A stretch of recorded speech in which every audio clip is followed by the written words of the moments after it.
How to customize subtitles on Hulu. Hi everyone, this is Kate and welcome back to the channel, and in this video we will learn how we can customize subtitles on Hulu. So without further delay, let's get started.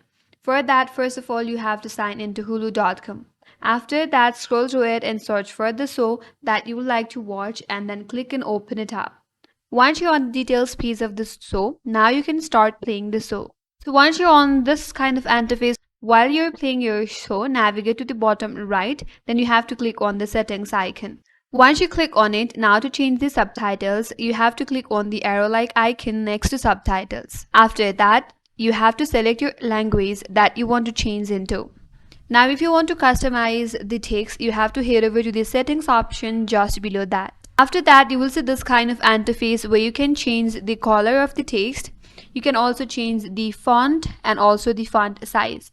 So that's it. That's how you can change or customize subtitles in Hulu, and that's all for today's video. Hope this video was helpful, and if you're new to our channel, consider subscribing. Thank you for watching. Stay tuned for more videos.